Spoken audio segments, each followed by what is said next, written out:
कथा सच्चा शिव भक्त कौन। प्रस्तावना वाराणसी नगरी, जहां हर गली में हर हर महादेव की गूंज उठती है। गंगा की धारा बहती है और असंख्य साधु तपस्वी गृहस्थ वहां शिव की आराधना करते हैं। उन्हीं में से एक युवक था ध्रुवानंद। बचपन से ही उसका हृदय शिव के चरणों में अर्पित था।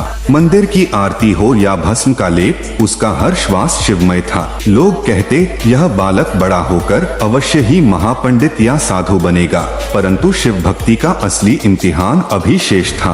पहला प्रसंग भक्ति की परीक्षा। एक वर्ष भयंकर अकाल पड़ा। खेत सूख गए, नदियां सूख गई, नगरवासी परेशान हो उठे। बहुतों ने शिव को दोष दिया, अगर वे त्रिलोकीनाथ हैं तो हमें इस कष्ट से क्यों गुजरना पड़ रहा है।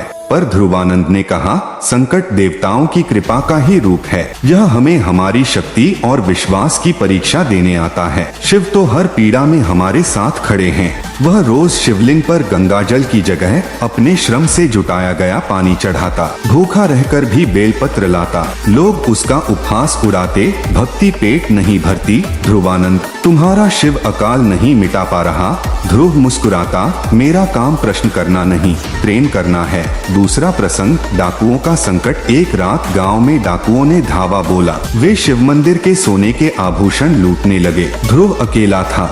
उसने निर्भय होकर कहा, यह सोना मेरा नहीं, न तुम्हारा, यह महादेव का है। जिसे लेना है पहले मुझे पार करना होगा। डाकुओं ने तलवार उठाई, पर ध्रुव के नेत्रों में ऐसा तेज था कि उनका हाथ कांपने लगा। तभी बिजली सी कड़की, मानो स्वयं महादेव की गर्जना हो। डाकू भयभीत हो भाग खड़े हुए। गांव वालों ने अगले दिन सुना और कहा, ध्रुवानंद, तू सचमुच महादेव का प्रिय है। संकट में भी तेरा विश्वास नहीं डिगा। तीसरा प्रसंग रोग और मृत्यु की छाया। कुछ ही समय बाद गांव में महामारी फैल गई। लोग मरने लगे।